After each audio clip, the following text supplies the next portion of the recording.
듣기만 해도 산업과 기업이 저절로 이해된다. 최고의 애널리스트와 제야의 고수들에게 직접 듣는 투자 세미나 와이즈 클럽. 고정 댓글을 타고 오세요. 실적 시즌 돌아왔고 하니까 아까 그 우리나라 뭐 예를 들어서 한국형 V 차트처럼 이 차트도 좀 이야기를 해주셨는데 몇 가지만 조금 더 질문 한번 드려볼게요. 알겠습니다. 이제 4월로 가면서 이제 실적 발표 시즌이 됩니다. 삼성전자 실적도 이제 잠정치가 나왔고 이럴 때 굉장히 많은 기업들 스크리닝 하시잖아요. 예, 맞습니다. 거의 인간 노가다 뭐 이렇게. 맞습니다. 이제 반자동화 힘을 빌려서. 반자동화 돼 있나요? 맞습니다. 제가 이제 10년 넘게 계속해서 데이터베이스 축적을 함께 해왔다 보니까 요 데이터베이스 덕분에 좀 더 분석 시간을 단축시킬 수 있긴 있었는데요. 아무튼 계속해서 매 분기마다 한 250개에서 350개 사이의 기업들을 살펴보되 물론 이들 기업을 다 분석하는 건 말이 안 되죠. 다 분석하는데 10년 넘게 올 겁니다. 약식 분석을 통해서 최대한 쳐내는 방향으로. 여기서 또 하고 싶은 얘기가 갑자기 해도 되나요? 네. 이 보통 많은 분들께서 많은 수의 기업들을 쭉 살펴보실 때요. 자꾸 좋은 거 중심으로 찾으시려고 하는 경향이 강합니다. 그런데 첫 번째 단계에서는 내가 많은 수의 기업들을 볼 때는 좋은 거 자꾸 찾으려고 하지 마시고 나쁜 거 쳐내는 거 여기 훨씬 더 이게 전문적인 용어로 네거티브 스크리닝이라고 하는데 실제로 개인 투자자가 할 수 있는 수준의 어떠한 투자 전략을 짤 때 포지티브 스크리닝을 이용해서 좋은 녀석들을 추리는 그런 전략보다 네거티브 스크리닝을 이용해서 안 좋은 녀석들을 쳐내는 이러한 전략을 만드는 게 평균 수익률이 더 높게 나옵니다. 안 좋은 애들만 쳐내도 맞습니다. 수익률을 개선시킬 수 있다. 맞습니다. 그래서 이 안 좋은 녀석들을 쳐내는 기준이 여러 가지가 있을 수 있겠죠. 뭐 실적이 될 수도 있고 기업들의 재무가 될 수도 있고 앞에서 보셨던 뭐 현금 이런 것도 될 수 있겠고 여러 가지가 있을 수 있겠지만 아무튼 저는 그러한 방법을 최대한 총동원해서 좀 많은 기업들을 살펴보는 게 이제 작업이 또 반복될 것 같습니다. 근데 그게 또 반자동화 되어 있고 맞습니다. 실적 시즌에 250개에서 350개 기업을 또 추려내고. 그 과정을 제가 이제 혼자 하는 것이 아니라 항상 블로그에 제가 공유를 드리고 또 거기서 뭐 실적이 증가한 기업들 리스트 계속해서 함께 텔레그램 같은 데서 공유 드리고 돈 받는 거 아니니까요. 언제든지 편하게 들어오셔서 개인 투자분들께 항상 도움이 된다라고 많이 말씀을 주시면 저기선 또 감동을 받고 또 더 공유 드리고 싶고 계속해서 그 작업을 해왔던 것이니까요. 편하게 방문해 주시면 좋을 것 같습니다. 또 호돌이님이 더 무서운 것 중에 하나가 어떤 사람이 요만큼 질문했는데 답변은 이만큼 달아줘요. 와, 아니 근데 약간 좀 힘들지 않으세요? 그렇게 답변해 주시면? 사실 저는 즐거운데 질문 주시는 분들이 제가 이제 뭐 반도체 잘못 걸렸다 이런 거죠 이제. 맞습니다. 질문 주시는 분들께서 질문을 주시면 답변이 안 와요. 답변이 일주일 동안 안 옵니다.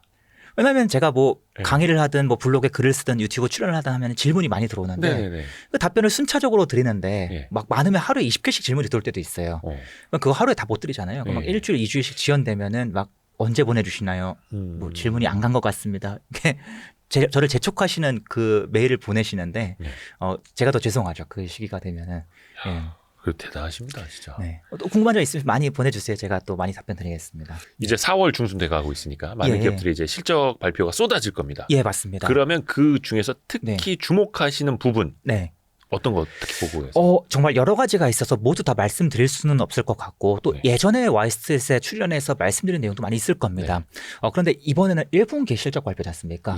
1분기 실적 발표는 조금 재밌는 특징이 있습니다. 보통 이제 새로운 해가 시작되기 전에는 보통 내년에 대한 새해에 대해서 다짐을 많이 하시지 않습니까? 나 운동도 하고 뭐도 하고 계획 많이 세우셨습니까? 저요? 못 지켜서 그렇지 계획은 많습니다. 계획은 다들 계획만 쌓으면 끝도 없죠. 근데 이게 증권사 리포트도 좀 비슷합니다. 이제 새로운 산업을 전망하고 기업들을 전망하는데 아무래도 연초 한 해가 시작되는 그 과정에서는 상대적으로 기대치가 높게 반영될 수밖에 없습니다. 무언가 새해 추정하는 과정에서 기대치가 높게 반영되는 특징이 나타납니다. 그래서 어떤 특징이 나타나면 이 1분기가 굉장히 중요한 방향성이 될 때가 있어요. 이 기대치가 굉장히 가장 높은 시기가 지금 이번 1분기인데 이 기대치가 높기 때문에 안타깝게도 기대치를 충족하지 못하는 기업들이 좀 많이 나올 겁니다. 1분기에. 즉 어닝 쇼크 기업들이죠. 그에 반해서 기대치가 높은 상황인데 이 기대치보다 더 나은 실적을 발표했다. 즉 어닝 서프라이즈가 나왔다라고 하면 이들 기업을 우리가 좀 더 우선적으로 주목하면 도움이 될 수 있다는 것입니다. 왜 기대치가 높은데도 더 좋은 실적을 발표했다는 건 그만큼 더 무언가 긍정적인 변화가 긍정적인 영업 환경이 수반되고 있을 가능성이 높기 때문입니다.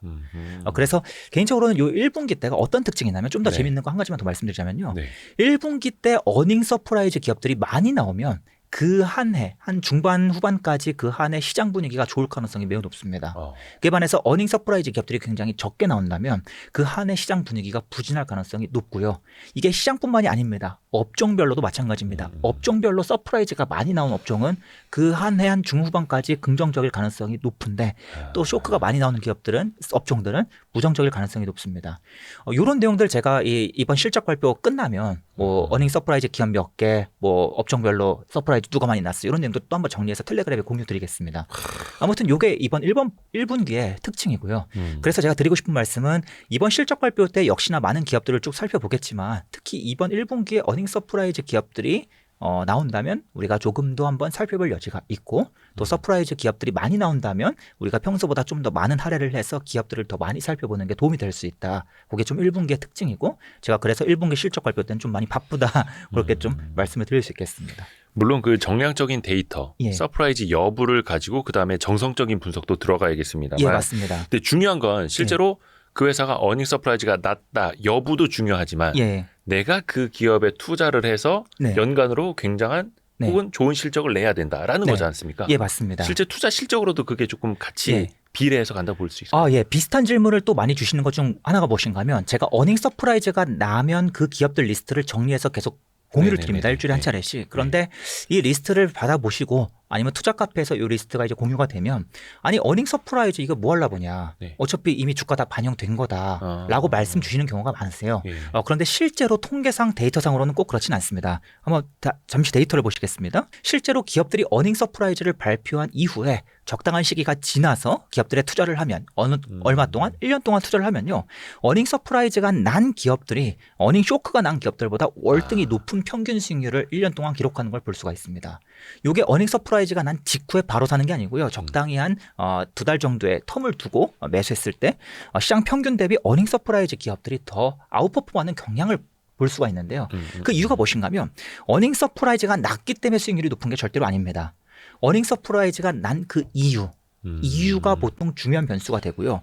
이 어닝 서프라이즈가 난 기업들의 평균 수익률이 높지만 그 안에서도 또 이유가 여러 가지가 있을 거 아니겠습니까? 개인적으로 어닝 서프라이즈가 나오면 그 어닝 서프라이즈의 이유를 약 30가지 유형으로 분류를 하는데요.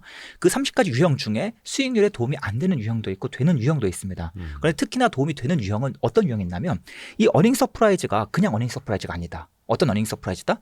우리 무언가 긍정적인 변화가 나타나기 시작했는데 그거 아직 시장에서 모르고 있다. 그런데 이 긍정적인 변화가 이제 실적까지 본격적으로 기여하기 시작하면서 짠하고 어닝 서프라이즈를 낸 경우. 좀 약간 와 닿으시겠습니까? 와 닿습니다. 여러분도 지금 무릎을 탁 치고 있지 않나요? 아닌가? 네. 그러한 어닝 서프라이즈 기업들이면 특히 그러니까 이런 거죠. 시장이 2,500개 기업들에 항상 주목을 할 수 있을 것 같지만 절대로 그렇지 못합니다. 우리나라 증권사가 커버하는 기업도 700개밖에 되지 않고요. 실제로 그렇게나 많은 투자자분들께서 항상 주목하고 계신 기업들은 전체 시장 종목수의 5분의 1도 되지 않거든요. 그러면은 무언가 그 5분의 4 나머지 기업들 중에 점점점 긍정적인 변화가 나타나는 기업들이 분명히 있을 텐데 그렇죠. 그들 기업이 주목을 못 받고 있는 경우가 분명히 많이 있다는 것이고 그러한 변화가 나타나는 초입 과정에서 짠 하고 어닝 서프라이즈가 나타나는 그러한 기업들이 굉장히 많고 그러한 기업들이 이 평균 수익률을 쭉쭉쭉 이끈다는 것입니다. 그래서 어닝 서프라이즈가 나타난 기업 중에서도요. 수익률이 지지부진한 기업 정말 많습니다. 하지만 이러한 긍정적인 변화가 나타나면서 어닝 서프라이즈가 일종의 긍정적인 변화를 암시하는 그러한 케이스인 경우에 유독 굉장히 높은 수익률을 나타내기 때문에 우리가 그런 기업들에 특히 더 주목할 여지가 크고 실제로 통계적으로도 어닝 서프라이즈 기업들이 굉장히 유의미하게 추후의 실적 증가 그리고 추후의 수익률, 우호적인 수익률 모두 다 기록하게 된다라고 좀 말씀을 드려보겠습니다. 어닝 서프라이즈 그 자체도 예. 중요하지만 이유를 살펴야 하는 거고 예, 그게 맞습니다. 일시적인 서프라이즈냐 예. 구조적인 변화냐를 예, 또 맞습니다. 근본적으로 봐야 하는 거고 맞습니다. 작년 1분기였나? 23년 1분기? 네, 아마 그때 화장품 관련된 기업이 예, 맞습니다. 엄청나게 서프라이즈가 나온 적이 있는데 맞습니다. 저도 이제 몇몇 분들 이야기를 들어봤습니다만 그때 네, 상한가에 따라 붙었다. 네, 상한가에라도 내가 샀다라는 분도 계시더라고요. 근데 네. 그게 어떤 그냥 뭐 모멘텀 플레이 어떤 야수의 심장 이 측면이 아니라 네, 구조적으로 펀더멘털이 예. 바뀌고 있으니까 예, 맞습니다. 상한가에 사도 싸게 사는 거다. 길게 보면. 예, 맞습니다. 그게 또 거의 한 2년 가까이 지금 이어지고 있고. 맞습니다. 제가 2019년에 투자했던 5G 기업들도 어닝 서프라이즈가 나왔던 그날에 상한가가 갔었을 때 그날에 제가 이제 제가 이미 보유 종목이었기 때문에 네. 블록을 올린 적이 있었어요. 그 이후에도 쭉쭉 올랐던 케이스. 그리고 제가 이 효성 TNC라는 기업에 2020년, 21년 그 시기에 투자했을 때에도 어닝 서프라이즈 이후에도 쭉쭉 갔던 케이스. 가만히 보면 이 어닝 서프라이즈가 이미 다 반영된 것이 아니라 앞으로의 어떤 긍정적인 변화를 나타내는 경우가 분명히 있기 때문에 우리가 그러한 기업들을 찾는 데 시간을 들이면 도움이 되고 특히 이번 1분기는 더 도움이 될 수 있다라고 말씀을 드린 것입니다. 앞에서 예. 반도체 또 디스플레이 말씀해 주신 것처럼 어떤 네. 큰 틀의 방향성을 보고 가면은 네. 이게 뒷바람이 부는지 앞바람이 부는지 정도는 알 수 있다. 예, 맞습니다. 또 그 방금 말씀해 주셨습니다만 블로그에 네. 종종 이제 기업 분석 글을 좀 올려주세요. 네. 특히 이제 1루타 이상, 네. 100% 이상 수익이 났던 거. 예. 물론 이게 누구 눈에는 좀 불편하게 볼 수도 있어요. 뭐 했제 네. 그랬제 이거 아니냐. 근데 네. 다른 그 취지가 또 있으신 거죠. 사실 좀 몇 가지 이유가 있는데요. 뭐 저는 그 단순히 솔직히 저도 수익이 나면 자랑하고 싶은 심리가 있지 않습니까? 자랑할게 하지만 자랑만 하면 기분이 안 좋으시니까 네. 왜 내가 이걸 투자했는지 좀 이유를 좀 살펴보실 수 있게끔 글을 쓰는 것 같습니다. 네. 그렇다고 해서 또 아예 안 올리자니 네. 쟤는 뭐 요즘에 뭐 하고 살아? 무슨 주식을 사는 걸까, 주식은 하고 있는 걸까 궁금해하시는 경우도 있어서 네. 종종 소식을 공유하는데요.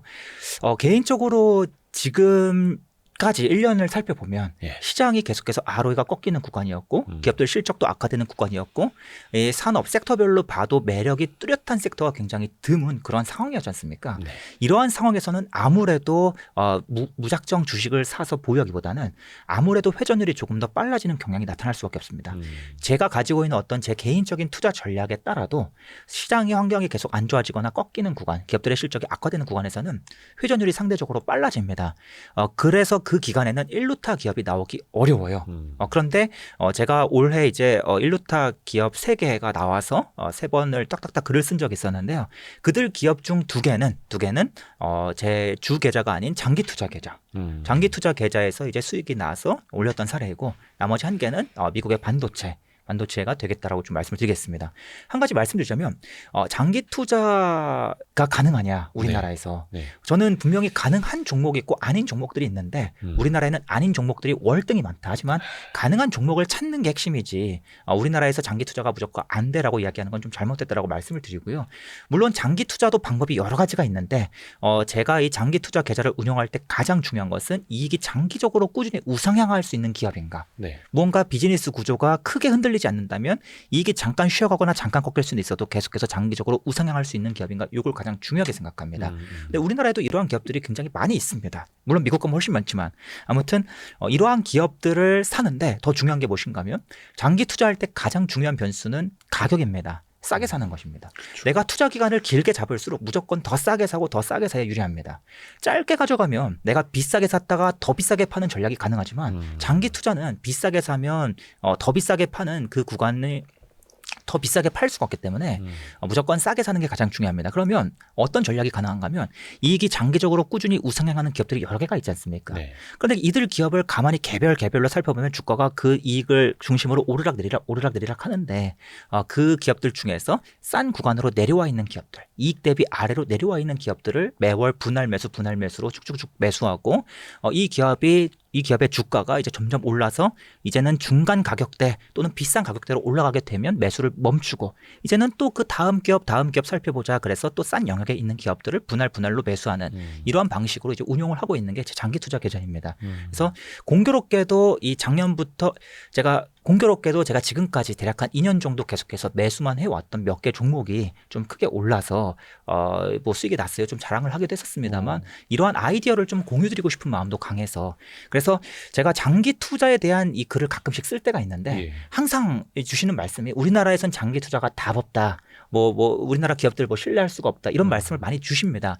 저도 물론 일부 동의합니다. 공감을 합니다. 하지만 그렇다고 장기 투자할 기업이 전혀 없는 것은 아니기 때문에 분명히 가능한 전략이고 제가 어떠한 방법으로 장기 투자 기업들을 모아가는지 좀 내용을 공유드리기 위해서 그렇게 좀 글을 함께 써봤습니다.